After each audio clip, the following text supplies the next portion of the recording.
What's good, y'all? It's your boy Soldaya, and in this video, we gonna be reacting to nice students that snapped and killed their teachers. This is gonna be a good one, so without any time waste, let's get right into it. The bad grade incident. I already know this one's gonna be bad, just from that name alone, the bad grade incident. Willard Miller was a casual, calm, and boring. I don't know, bro. He seemed like the type that'll crash out over a teacher. I don't know if it's just me, but just looking at this face, he seemed guilty. But fairly nice student. While attending a school in Fairfield, Iowa, he took a Spanish class with plans to pass and eventually study abroad in Spain. Nohema Graber was a 66-year-old Spanish teacher who also attended Fairfield High School. She had been teaching for years with a reputation for being firm but fair. But on November 2nd, 2021, she had just posted semester grades and one of her students was failing her class. The student was Miller. Yeah, he's definitely guilty, bro. Like, just look at his eyes. Like, you can tell he does not regret what he did. Like, I can already tell already. And the bad grade put his academics standing at risk. With the failed class on his transcript, he would now never be able to travel abroad to Spain.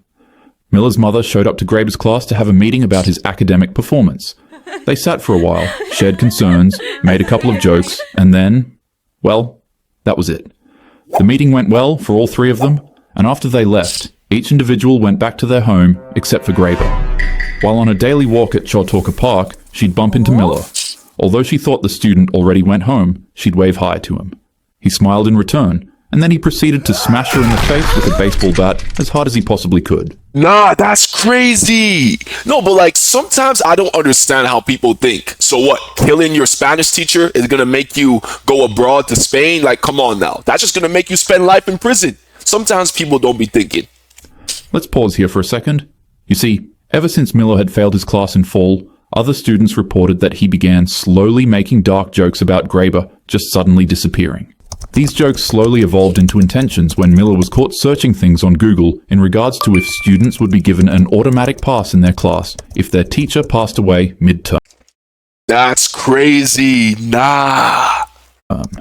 For some odd reason, a failed semester was enough to cause Miller to snap, and another student named Jeremy Goodale wanted to join him on his nefarious and ridiculously stupid mission. What school is this? Like, a student wanted to join him to kill his teacher? Like, what kind of school of psychopaths? Like, nah, later I gotta find out, like, what school this is, because that's crazy. A teacher for his grades. At this point, you could probably guess what happened. Goodale stayed on watch as Miller struck the Spanish teacher again and again with a baseball bat, swinging as hard as he could. Although you would assume that this shameful atrocity was over, the two students didn't stop there. Miller handed the bat over to Goodale because she was still alive. They kept hitting her over and over again, fracturing her skull and causing irreparable damage. When they finally stopped, they dragged her body off the path. All this because he failed Spanish. Keep that in mind. You know how much kids fail Spanish? You know how much kids like fail math, fail everything? But they don't, like, it's just so crazy to think about. All this because they failed Spanish. That's just wild, like. Covered it with a tarp they'd brought specifically for this purpose. Then they took her van and drove it to a remote rural road to make her disappearance look random. Her body was discovered the next day by other park visitors. Shortly after her passing, Miller and Goodale were arrested within... Yeah, because, like, were these dumbasses thinking they won't get caught? Like, come on now. Now your dreams of going to wherever the hell you wanted to go to is done because guess what? You're going to be spending life in prison. So some people just don't be thinking, like... Days after saying things like, that teacher failed the wrong students and I caught a body with a bat. The two idiots shamelessly bragged about their deed until it landed them in handcuffs. And in April 2020, it's worse to commit the act, but it's another thing to brag about it. It's like they were asking to get caught. Like, these gotta be some of the dumbest people I've ever seen in my life. Like, not like no cap, bro. Like, I'm being so serious. 23 both pleaded guilty to their crimes. Miller received life with parole eligibility after 35 years. Goodale got life with parole after 25 years. There's something about failing students from schools that for some odd reason always brings out the worst in them. Like, I could never understand that. Like, it's crazy. Imagine you're a student, because let's just say in school, I wasn't the best student, but I would never imagine crashing out that much over a simple bad grade. Like, come on now. The overreaction incident. Yeah, I already know this one's bound to be bad. Overreaction incident. Abby Zwerner was a 25-year-old first-grade teacher at Richneck First grade? Oh, nah. Elementary School in Newport News, Virginia. January 6th started ordinarily like any other day, but one of her students, a boy who was 20 minus 14 years old, had been acting up all morning. He'd get up repeatedly, disrupt the class, and ignore instructions. The guy was having a So basically the typical class clown. blast, but he was out of control, so Abby kept telling him to sit down. At one point, frustrated by being told to sit down again, the fella threw his hands up in the air and yelled, "Fine." As his arms came down, he deliberately knocked the teacher's phone off her desk, shattering the screen. She had to send him to the office, and school policy required consequences for property damage.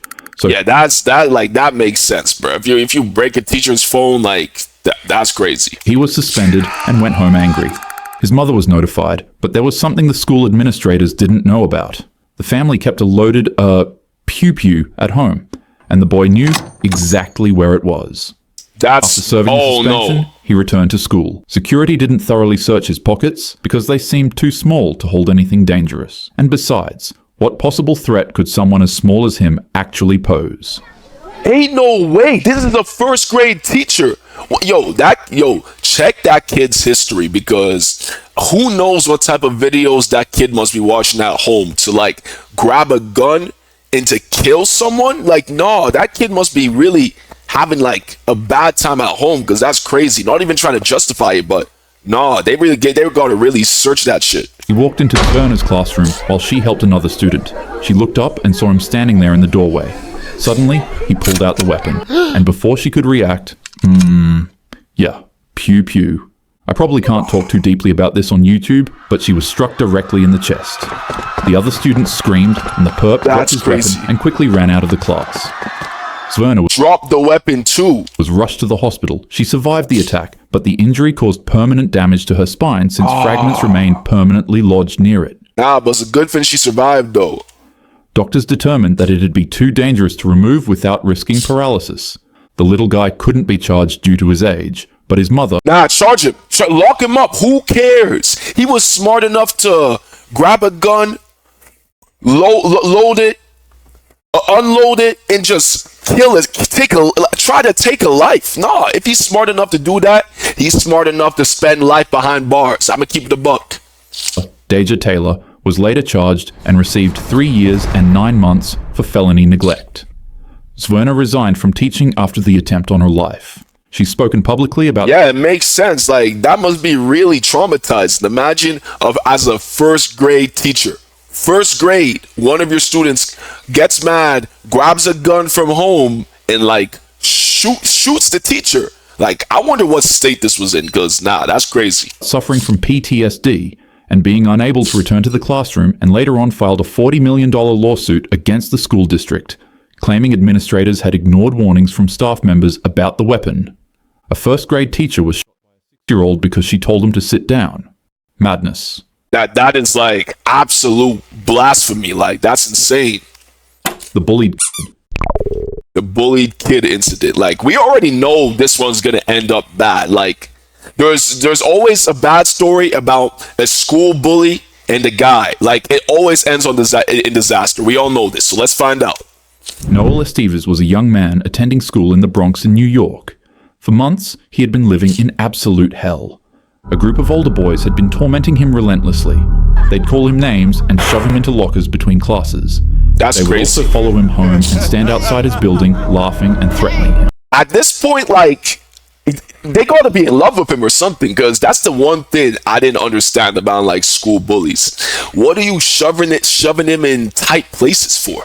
What are you following him home for? Are you sure you're bullying him, or are you just in love with him? I don't get it. It just seems kind of weird. Sometimes they urinated on his front door, forcing his family to clean it up. Nah, that's crazy. His siblings watched. That's crazy. Noel told teachers and administrators what was happening.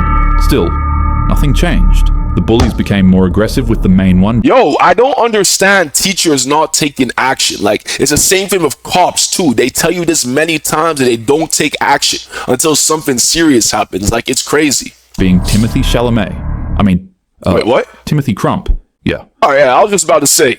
He was bigger and stronger than Noel, and genuinely enjoyed watching Noel flinch. That's crazy. Like, that's what you call a sociopath right there. On June 18th, 2014, Timothy and his friends surrounded Noel again. But this time, Tim started throwing punches, striking Noel in his chest and ribs as he tried defending himself. His bully was too strong, Noel was overpowered, and immediately went down. Other students gathered around filming on their phones as they watched him get beaten to a pulp. And once again, just like the police and just like the teachers, no one stepped in to intervene. That's crazy. It was at this moment that something inside Noel snapped. He'd started carrying a knife for protection and intimidation after months of harassment, never planning. Okay, I don't want to sound evil, but I understand. It's understandable. It's not right, but it's understandable where his mindset is. Like, he's lost hope in all adults. No one's helping him. This guy's bullying him, doing everything wrong to him. Like, it's not right. It's not right at all. But I'd be lying if I said I didn't understand him. To actually use it. But in that moment, Noel saw red. He pulled out the hidden weapon and fought back, completely catching his bully by surprise, and he attacked him. Timothy tried to get away, but there was no chance. He eventually passed away, and Noel was arrested by the police for second-degree murder. But extensive evidence of bullying emerged. Text messages, witness statements, and security footage showed previous attacks, allowing his charge to be reduced. Noel pleaded guilty and received 18 months in juvenile detention and 5 years probation. Honestly, that's satisfying. Like, that's generally satisfying, because like that bully, I don't know what the hell was wrong with him, but like stories about someone getting bullied, getting their revenge, is always something satisfying about that. Though it didn't need to go this far, it probably in his head, he thought it was all justifiable, but it's never justifiable to take a life. But yeah, that was a crazy story. Duel. Chen Zihan was a Chinese student in Guizhou province, and like Noel, he had also been bullied relentlessly for years by the same group of boys. The main bully was a student named Li Hao. He was bigger and more aggressive than Chen, and for reasons that were never really entirely clear, he'd beat him regularly, take his money, and humiliate him publicly. You gotta, he has to be in love with him or something. Am I tripping? Or these bullies, they gotta be in love with him. Because what is this? This is just weird. I just don't get it. And tried telling his teachers about the attacks, but nonetheless, again and again, Li Hao kept seeking him out. And on April 30th, Li Hao and several gang friends cornered Chen in an alleyway near school after classes ended. But this time felt different from the usual beatings. Li Hao pulled out a knife and then handed it to Chen. "We're going to have a one-on-one knife fight," he shouted loudly to— What? Nah, this gotta be in Japan or something, cause no, yo, I don't know if y'all be reading manga, stuff like that, and not manga's Korean, but manga, stuff like that. Yo, the bullies in manga be insane. They be so crazy. Nah, this gotta be in Japan. To his friends, Chen thought it was a bluff or just another twisted form of psychological manipulation, but he was being dead serious. Li Hao's friends What kind of psychopath? Immediately formed a tight circle around them both, blocking any possible escape routes. All of their faces were stern. None of them were joking. Chen had never held a knife as a weapon. He was terrified to even grab it. His hands were shaking uncontrollably. Li Hao became excited, as if this were entertainment. Nah, that guy is definitely crazy, bro. Did someone go check his search history? Cause what the hell? "Stop," Li Hao ordered. Surrounded by enemies, Chen listened and picked up the knife with trembling hands. Then the fight started immediately. Li Hao lunged forward aggressively. He was used to knife fights like these, and to him— Used to knife fights? What you mean used to knife fights? What? What has he been doing? This is like a kid in school. What? Chen was fresh meat. Li Hao slashed and stabbed at Chen, scarring and injuring the young man. He kept slashing away at him until everything went black. Chen thought he faded out of consciousness, but in reality, the young man cracked. His survival instincts took over, he stopped thinking about what he was doing, and he just reacted on pure adrenaline and fear. To Li Hao's complete surprise, the nerd he once thought was an easy target began overpowering him. An enraged, adrenaline-pumped— Yes, sir! Yes, sir. I'm not condoning violence or anything. Okay, I mean, maybe I am, but yo, it's so satisfying. This Chen guy, I don't know what's wrong with him. He's a psychopath or something like that. But Who says let's have a knife fight? But the fact that he's losing in that knife fight, whoo, that just rings my ear the right way, bro. Pause. Chen had now pushed past Li Hao's swipes and unleashed a vicious attack on the bully with the small knife he had. In the blink of an eye, the fight was over. Chen was picked up by emergency services for his injuries, but the same couldn't be said for Li Hao. The wounds Chen left on him were so severe that he passed away before the ambulance could even arrive. In China, self-defense rarely ends successfully in the court system. Yeah, China. No, it's in China, not Japan. Chen was arrested and charged with intentional injury resulting in one's passing, and during his trial, his lawyers argued that he was forced to participate in the fight. No, that's crazy. It's literally the other guy's fault. He's the one who grabbed the knife and said, hey, buddy, let's have a knife fight. Like, who does that? Nah, honestly, I think that's entirely on self-defense. I don't care what anyone says. What I see here is definitely self-defense. Like, what? Fight against his will. They said that he acted purely in self-defense after years of systematic bullying. But nonetheless, Chen was sentenced to 8 years in prison. Oh, that's crazy. Like, he didn't even do nothing. So even in death, bro, the bully still won because this guy's spending 8 years in prison. That's crazy. His case sparked intense national debate in China about school bullying, victim responsibility, and whether students fighting back should be held criminally liable. I know these last two stories were about students fighting other students rather than teachers, but nonetheless, I still thought they were important to include. No, they are definitely important to include because that's crazy. If you're being bullied, please tell someone who will actually listen and take action. If you're being ignored, keep on telling different people until someone helps you. And if you see someone being bullied, speak up. Don't just stand there filming it on your phone for social media. Help out a fellow human, because even though it might not seem like it, bullying can change the lives of those involved forever. Be human, be kind to the people around you, and remember, those who are truly strong stand up for those who cannot stand up for themselves. With that being said, have a happy day. I can't lie. As you said, like, if you see someone getting bullied, people getting bullied, always keep on asking, because although you can't rely on everyone, it's worst case scenario, something like in this video happens. Best case scenario, you get help and someone stops it right away. That's what I'm saying. But like, these videos were crazy. Let me know down in the comments which one y'all think was the craziest, because I'm really curious on you guys' opinions though. But yeah, hope you guys enjoyed the video, and I'm gonna be seeing you on my next video. Don't forget to leave a like, comment, and subscribe, and peace.